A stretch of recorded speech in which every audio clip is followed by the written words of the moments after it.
ஐயா தமிழருவி மணியன் அவர்களை உரையாற்றுமாறு அழைக்கிறேன்.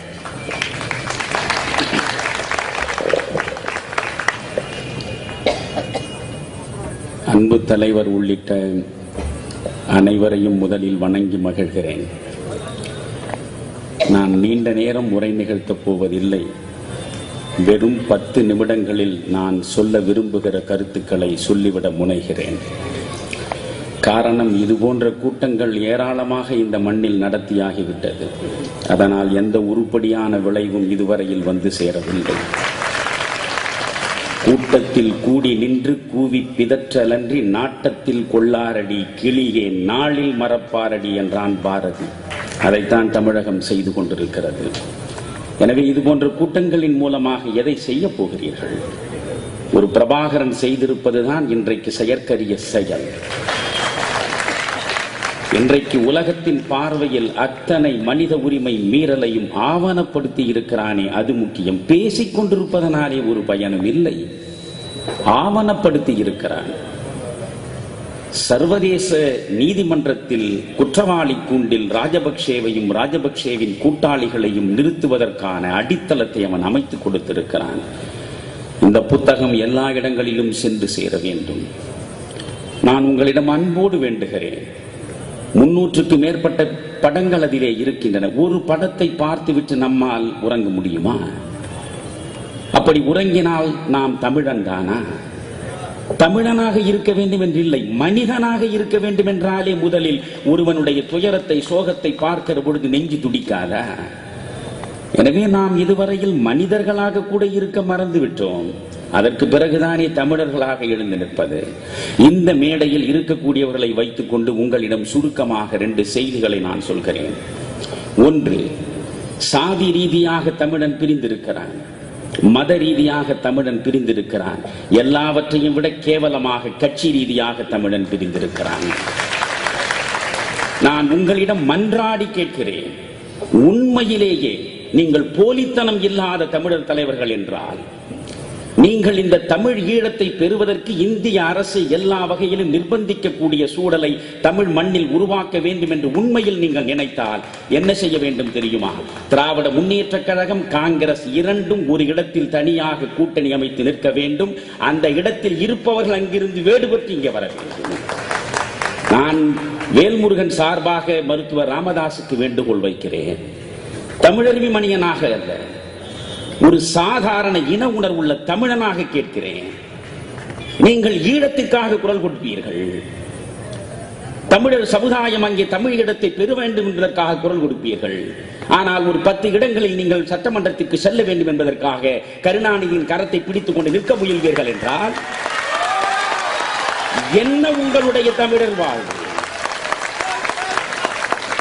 என்ன உங்கள் தமிழர் வாழ்வு நான் கேட்கிறேன். திருமாவளவனை நான் மதிக்கிறேன். தலித்துகளுடைய எழுச்சி மிக்க சக்தியாக திருமாவளவன் இன்னும் வளர வேண்டும் என்று நான் ஆசீர்வதிக்கிறேன். ஆனால் திருமாவளவனுடைய மனச்சான்றை பார்த்து கேட்கிறேன். பிரபாகரனுடைய அன்பு தம்பி என்று மேடைதோறும் முழங்குவது உண்மை என்றால், தமிழ் ஈழத்தை பெறுவதற்காக இங்கே நீங்கள் தமிழர் இறையாண்மை குறித்து மாநாடு போடுகிறீர்கள்.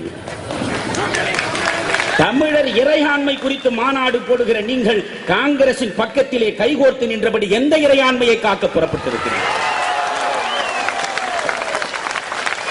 எந்த இறையாண்மையை காக்க புறப்பட்டிருக்கிறீர்கள் கேட்கிறேன் நான். கேவலம் ஒரு நாடாளுமன்ற உறுப்பினர் பதவியில் என்ன கண்டுவிட்டீர்கள் நீங்கள்? நண்பர்களை, இவற்றையெல்லாம் சகித்துக் கொள்ள எனக்கு ஆகவில்லை. ஆனால் கேட்டுக்கொண்டிருக்கிறோமே. நாம் அம்பேத்கருடைய பெயரை சொல்ல வேண்டும் என்றால் அடிப்படையான ஒரு தகுதி வேண்டும். என்ன தெரியுமா? சமரசம் இல்லாத வாழ்வு. சமரசம் இல்லாத வாழ்வு. காந்தியடிகள் 18 முறை உண்ணாவிரதம் இருந்தார் இந்த மண்ணில். 18 முறை காந்தி உண்ணாவிரதம் இருந்தார். உங்களுக்கு காந்தியை பிடிக்கிறதோ இல்லையோ அது வேறு கதை. ஆனால் காந்தி உண்ணாவிரதம் இருக்கிற பொழுதெல்லாம் ஒரு கோரிக்கையை முன்னே வைத்து உண்ணாவிரதம் இருப்பார். ஒன்று கோரிக்கை நிறைவேற வேண்டும் அல்லது செத்து மடிய வேண்டும். பேருக்கு உண்ணாவிரதம் இருந்துவிட்டு 5 நாட்களுக்கு பிறகு முடித்துக் கொள்ளுகிற உண்ணாவிரதத்தை காந்தி இந்த மண்ணுக்கு காட்டவே இல்லை. அப்படித்தான் திலீபனை சொல்லுங்கள். திலீபன் இருக்கிற திசை நோக்கி தொழுங்கள். திலீபனை நினைந்து பாருங்கள். நான் சொல்வது அதுதான். நீங்கள் காந்தியடிகள், இன்றைக்கு நீங்கள் பூனா ஒப்பந்தம் குறித்து பேசுகிறீர்கள்.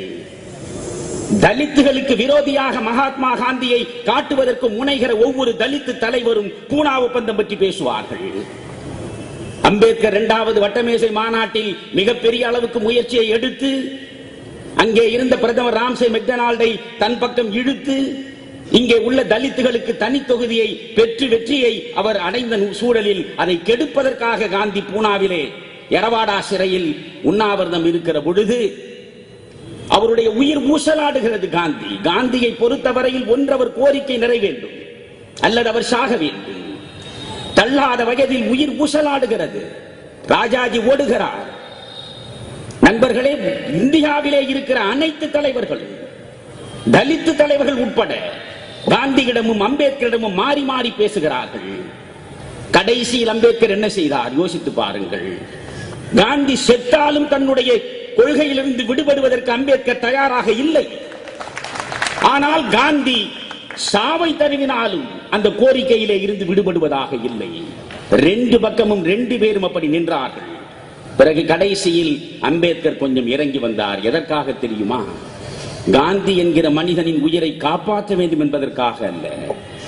காந்தி என்ற மனிதன் செத்து போனால் இந்த நாட்டிலே இருக்கிற அத்தனை தலித்துகளுடைய ரத்தமும் உயர்சாதிக்காரர்களால் சிந்தப்படுகிற சூழல் வந்துவிடக் கூடாதே என்பதற்காக கண்ணீர் வழிகிற இதயத்தோடு அந்த ஒப்பந்தத்திலே கையெழுத்து போட்டதாக அம்பேத்கர் சொல்லுகிறார். அம்பேத்கரின் பெயர் சொல்லுகிற நீங்கள் அம்பேத்கரினுடைய சுவடுகளை பதிக்க வேண்டும்.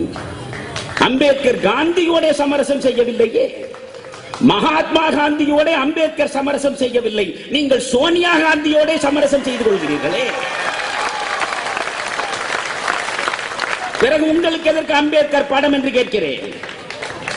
நீங்கள் பிரபாகரனை பற்றி பேசுவது உண்மை என்றால், தமிழ் ஈழம்தான் உங்களுடைய தாகம் என்றால், இந்த தமிழ்நாட்டில் முதலில் நீங்கள் செய்ய வேண்டிய காரியம், கோபாலபுரத்திலே நீங்கள் புலம்பிக் கொண்டிருக்கிறீர்களே, அந்த கலைஞர் கருணாநிதியின் கரத்தை விட்டுவிட்டு வெளியே வாருங்கள். கலைஞர் மீது நமக்கு ஒன்றும் தனிப்பட்ட கோபம் இல்லை. நான் சொல்கிறேன், 4 மாதத்திற்கு பிறகு வர இருக்கிற தேர்தலில் தன்னுடைய முதல்வர் நாற்காலியை தானாகவே அவர் இழக்கப் போகிறார். எழுதி வைத்துக் கொள்ளுங்கள். சீமானிடம் நான் தெளிவாகவே சொன்னேன். தெரிந்தோ தெரியாமலோ சிறையிலே இருந்து வந்த அடுத்த கணமே நீங்கள் ஒரு வார்த்தை வழங்கி இருக்கிறீர்கள். அது தெய்வமே, எனக்கு தெய்வ நம்பிக்கை உண்டு, தெய்வமே உங்கள் மூலம் தந்ததாக நான் நினைக்கிறேன். முதல்வர் தமிழகத்தில் எந்த இடத்தில் இருக்கிறாரோ அங்கே நான் நிற்பேன். நான் சீமானிடம் சொன்னேன், இது வெறும் வார்த்தையாக காற்றிலே கலந்துவிடக் கூடாது. எங்கே கலைஞர் நிற்கிறாரோ தெளிவான விஷயம். காரணம் நண்பர்களே, போர்க்களத்தில் எதிரி யார் என்பது தெளிவாக இருக்க வேண்டும். நெருக்கடியான நேரத்தில் தமிழ் சமுதாயத்தை காட்டிக் கொடுத்து விட்டு தன்னுடைய நாற்காலியை காப்பாற்றிக் கொண்ட மனிதர் அந்த பக்கம். அவருக்கு எதிராக எந்த நிலையிலும் எவ்வளவு சீரழிவை சந்தித்தாலும், எத்தனை சிறைச்சாலைக்கு போவதாக இருந்தாலும், எவ்வளவு இன்னல்கள் இருந்தாலும் இந்த இனத்திற்காக வாழ்வேன் என்று சொல்லுகிற மனிதன் மறுபக்கம். நில்லுங்கள். ஜெயலலிதாவுக்கும் இங்கிருந்து நான் ஒரு வேண்டுகோளை வைக்கிறேன். சீமான் நிற்பது என்று முடிவெடுத்து விட்ட பிறகு அந்த இடத்தில் வேறு எந்த மனிதனும் ஒரு வேட்பாளரை நிறுத்தக்கூடாது. நான் யாரையும் வன்மையான வார்த்தைகளால் பெய்து பேசுகிற வழக்கம் உடையவன் இல்லை. ஆனால் மேடைக்கு மேடை ஜெயலலிதா கருணாநிதியை திருக்குவளை தீய சக்தி என்று சொல்கிறாரே, நான் அப்படியெல்லாம் இழித்தும் படித்தும் பேசுகிற பண்பு உடையவன் இல்லை. ஆனால் ஒரு தீய சக்தி என்று நீங்கள் உண்மையிலேயே சொல்வதாக இருந்தால் அந்த தீய சக்தி அகற்றப்பட வேண்டும் என்பதுதான் உங்களுடைய கனவு என்றால் சீமானுக்கு பின்னாலே அத்தனை பேரும் நிற்கட்டும். சீமான் பொது வேட்பாளராக நிறுத்தப்பட வேண்டும். இது ஒன்று. அடுத்து மிக முக்கியமானது எனக்கு என்ன தெரியுமா? ஜெர்மனியினுடைய இரும்பு மனிதனாக போற்றப்பட்டவன் பிஸ்மார்க் மிக தெளிவாக சொன்னான், one should not fight on two fronts என்று.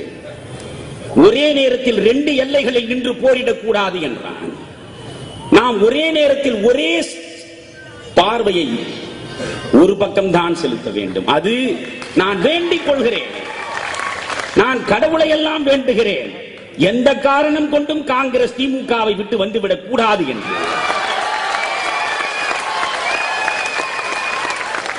திராவிட முன்னேற்ற கழகமும் காங்கிரஸ் கட்சியும் ஒன்றாக கைகோர்த்து களத்திலே நிற்க வேண்டும். அது இன எதிர்ப்பு சக்தி என்பது தெளிவாக வேண்டும்.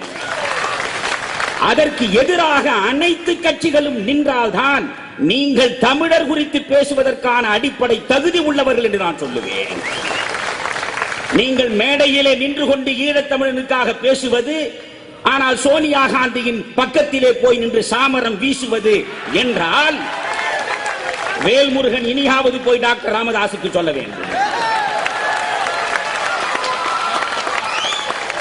எனக்கொன்றும் கவலை இல்லை. நான் தெளிவாக இருப்பவன். சாகும் வரையில் ஒரு சட்டமன்றத்திற்கோ ஒரு நாடாளுமன்றத்திற்கோ ஒரு உள்ளாட்சி துறைக்கோ போய் உட்கார வேண்டும் என்கிற சஞ்சலமே இல்லாதவன் நான். இந்த சமுதாயம் சிறக்க வேண்டும், என் இனம் சிறக்க வேண்டும், என் மொழி வாழ வேண்டும். இந்த இனமும் மொழியும் வாழ வேண்டும் என்று நீங்கள் ஆசைப்பட்டால் நான் சொல்கிறேன் நண்பர்களே, நமக்குள்ளேயே பிரிவுகள் இருக்கின்றன. திருமாவளவன் வர வேண்டும், நான் ஆறத் தழுவி அரவணைத்துக் கொள்ள தயார். திருமாவளவன் இங்கே வரட்டும். பாட்டாளி மக்கள் கட்சி 10 சீட்டுகளுக்காக நின்றால் மற்ற கட்சிகளை விட நாங்கள் மாற்று கட்சியாக இருக்கிறோம், கொள்கை தங்கங்கள் என்று இனி பேசக்கூடாது. குறைந்தபட்சம் வேல்முருகனுக்கு நான் சொல்கிறேன், உங்கள் தலைவர் உங்களை மீறி, உங்கள் உணர்வுகளை எல்லாம் மீறி திராவிட முன்னேற்ற கழகத்தின் பக்கம் போய் நின்றால் நீங்கள் ஒரு சட்டமன்ற வேட்பாளராக நிற்க கூடாது. கூடாது.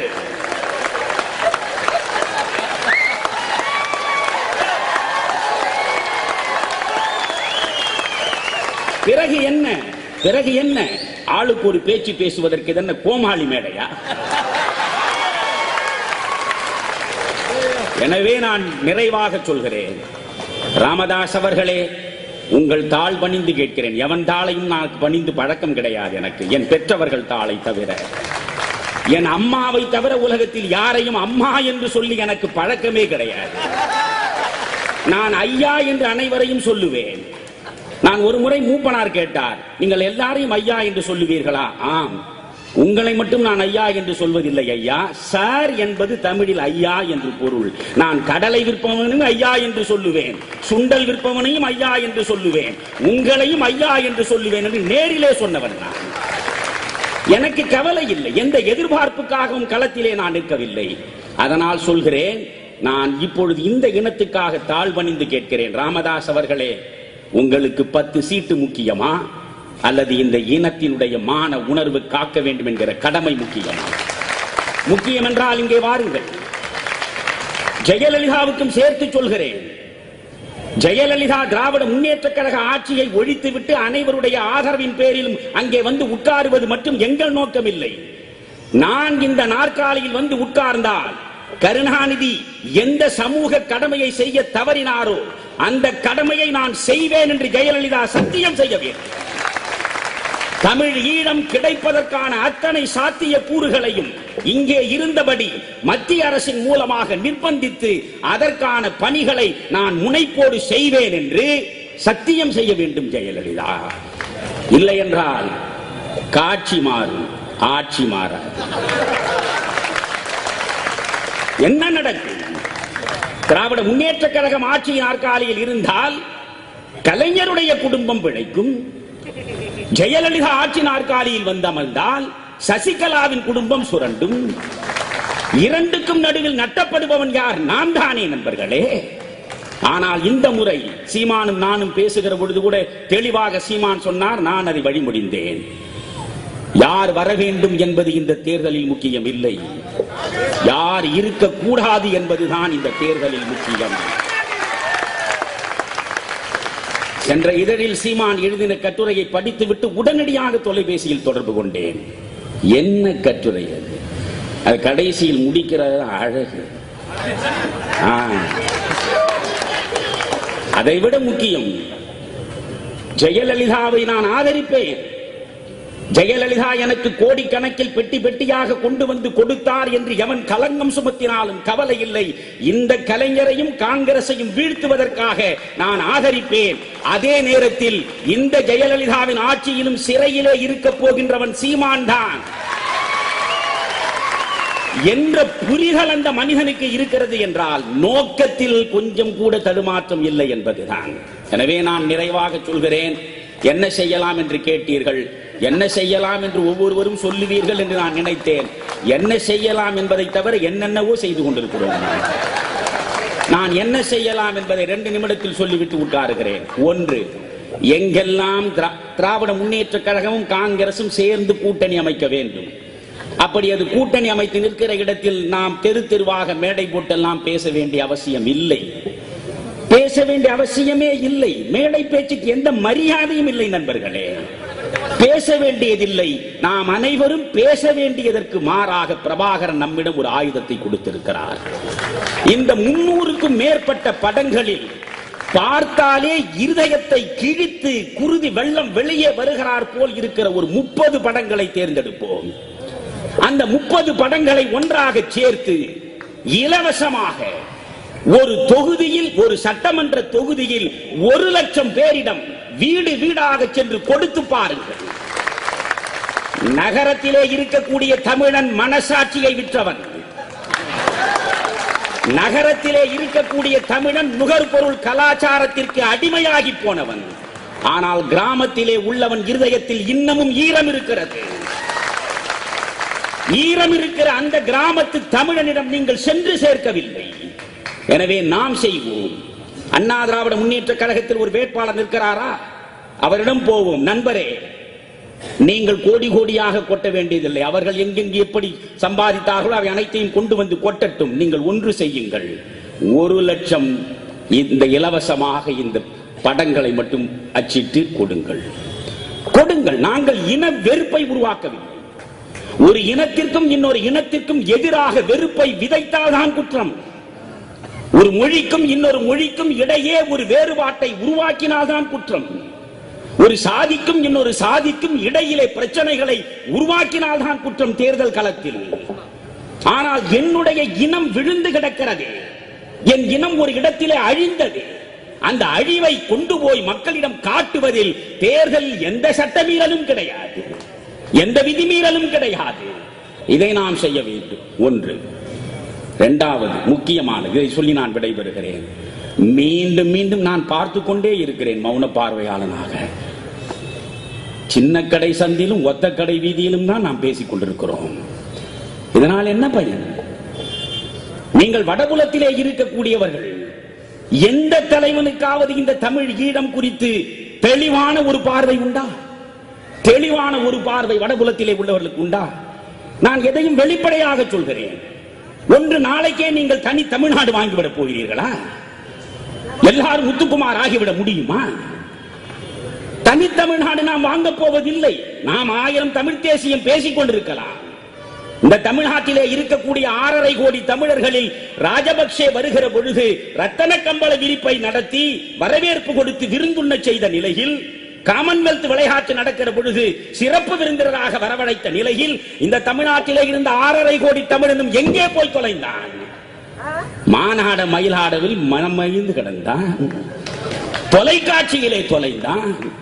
இவனை அப்படியெல்லாம் நீங்கள் உசுப்பி விட்டு ரதகஜ துரக பதாதிகளோடு படை நடத்தி மத்திய அரசுக்கு எதிராக போர் நடத்தி நீங்கள் தனி தமிழ்நாடு பெற்றுவிடப் போகிறீர்களா? ஒரு நாளும் கிடையாது. ஆனால் ஒன்றை நீங்கள் செய்ய முடியும். வடபுலத்திலே இருக்கக்கூடியவர்களை சிந்தியுங்கள், சிந்தியுங்கள். நான் சொல்கிறேன், இந்தியாவிலே தான் நான் இருக்கிறேன், இந்திய தமிழனாக இருக்கிறேன். ஆனால் இந்திய தமிழனாக இருப்பதற்கு என் இன உணர்வை நான் பறிகொடுக்க வேண்டிய அவசியம் இல்லை. என் மொழி பற்றை நான் இழக்க வேண்டிய அவசியம் இல்லை. நான் என்ன செய்ய வேண்டும்? நீங்கள் தயவு செய்து யோசியுங்கள். இன்றைக்கு காங்கிரசுக்கு எத்தனை பேர் இருக்கிறான்? 204 நாடாளுமன்ற உறுப்பினர்கள் தான் காங்கிரஸ் கட்சிக்கு இருக்கிறார்கள். 543 நாடாளுமன்ற உறுப்பினர்களில் காங்கிரசின் பக்கம் இருப்பவர்கள் 204 பேர். அப்படி என்றால் 300க்கும் மேற்பட்டவர்கள் காங்கிரஸ் கட்சி அல்லாத நாடாளுமன்ற உறுப்பினர்கள். அவர்களிடம் நாம் இதுவரையில் சென்று பேசினோமா? ஒரு முறை டெஸ்மா மாநாடு நடந்தது. மாவீரன் நெடுமாறன் பேசிவிட்டு போனார். நெடுமாறனை போன்றவர்களுடைய முயற்சியில் அன்றைக்கு டெஸ்மாவுக்கு தலைவராக இருந்தவர் தான் இன்றைக்கு ஆட்சி நாற்காலியில் முதல்வராக அமர்ந்திருக்கிற கலைஞர் அவர்கள். டெஸ்மாவை கூட்டினீர்கள், நோக்கம் என்ன? ஒரு தெலுங்கு தேசம் கட்சியின் ராமாராவை வரவழைத்தீர்கள். வடபுலத்திலே இருக்கக்கூடிய அத்தனை தலைவர்களையும் வரவழைத்தீர்கள். ஈழத் தமிழர் விவகாரம் குறித்தவர்களுக்கு தெளிவுபடுத்தினீர்கள். இன்றைக்கு என்ன நடக்கிறது? சென்ற முறை தமிழ்நாட்டினுடைய பாரதிய ஜனதா கட்சியின் தலைவராக இருந்த சி.பி. ராதாகிருஷ்ணன் என்னுடைய நெருங்கிய நண்பர். அப்பொழுது நாடாளுமன்றத்தில் பாரதிய ஜனதா கட்சி ஆட்சி நடக்கிறது. அத்வானி துணை பிரதமராக இருக்கிறார். நான் ராதாகிருஷ்ணனை கேட்டேன். ராதாகிருஷ்ணன் சொன்னார், துணை பிரதமராக இருக்கின்ற அத்வானியிடம் நான் தமிழ்நாட்டில் பாரதிய ஜனதா கட்சியை வளர்க்க வேண்டும் என்றால் கொஞ்சம் தமிழ் இன உணர்வோடு சேர்த்து நாம் செயற்பட்டால் தான் சரியாக இருக்கும். இந்த ஈழ பிரச்சனையில் நாமும் ஆதரவு கொடுக்க வேண்டும் என்று சொன்னேன். அதற்கு அத்வானி சொன்னார், இங்கிருந்து பிழைக்க சென்றவர்கள் அங்கே பிழைக்க வழி இல்லை என்றால் அவர்கள் அங்கிருந்து வந்துவிட வேண்டியது தானே, நாம் என்ன தடுக்கிறோமா என்று கேட்டார். இதுதான் ஒரு நாட்டின் துணை பிரதமராக இருந்தவருக்கே உள்ள புரிதல். இவர்களுக்கு புரிய வைக்க நாம் முயன்றோமா? எனவே நான் சொல்கிறேன், பிரபாகரன் ஒரு அற்புதமான செயலை செய்திருக்கிறார். இந்த படங்களுக்கு கீழே வெறும் தமிழிலே அவர் எழுதவில்லை, வெறும் தமிழில் இல்லை, கீழே ஆங்கிலத்தில் ஒவ்வொன்றையும் மொழிபெயர்த்திருக்கிறார். 1956 தொடங்கி இன்று வரையில் கிரோனாலஜிக்கல் ஆர்டர், கால வரிசைப்படி நடந்த அத்தனை அத்துமீறல்களையும் ஆங்கிலத்திலே பட்டியல் போட்டிருக்கிறார். இவற்றை நாம் இங்கிருந்து கொண்டு போவோம். அத்வானியை பார்ப்போம், நிதிஷ்குமாரை பார்ப்போம், லாலு பிரசாத்தை பார்ப்போம், மாயாவதியை பார்ப்போம். யாரெல்லாம் காங்கிரசுக்கு குழி தோண்ட காத்திருக்கிறார்களோ அவர்கள் அனைவரையும் பார்ப்போம். அவரிடம் உண்மைகளை பேசுவோம். இந்திய வெளிவிவகார கொள்கையை மாற்றி அமைப்பதற்கான முயற்சிகளை மேற்கொள்ளுவோம். நாடாளுமன்றத்தில் இந்த ராஜபக்சேவை ஒரு சர்வதேச குற்றவாளியாக நிறுத்த வேண்டும் என்று குறைந்தபட்சம் ஒரு தீர்மானத்தை கொண்டு வருவதற்காவது நாம் முயல்வோம். இவற்றையெல்லாம் நாம் செய்வதற்கு முதலில் நாம் ஒன்றாக இருக்க வேண்டும். அதனால் நான் சொல்கிறேன், வெறும் மேடை போட்டு ஏமாற்றாதீர்கள். இங்கு ஒரு பேச்சு அங்கு ஒரு பேச்சாக நிற்காதீர்கள். தேர்தல் களத்திற்கு ஒரு அணி, பிறகு ஈழத்தமிழனுக்கு குரல் கொடுப்பதற்கு ஒரு அணி. இதுதான் இந்த தமிழ் சமுதாயத்தை பீடித்திருக்கிற மிகப்பெரிய பிணி. இந்த பிணி அகல வேண்டும். முழுக்க முழுக்க தமிழ் இன உணர்வுள்ள ஒரு கூட்டணி உருவாக வேண்டும். அந்த கூட்டணி காங்கிரஸ் திமுகவை ஆணி வேரோடு அகற்றுவதற்கான வேலையில் ஈடுபடுவதற்காக நீங்கள் என்ன செய்ய போகிறீர்கள் யோசியுங்கள். நன்றி, வணக்கம்.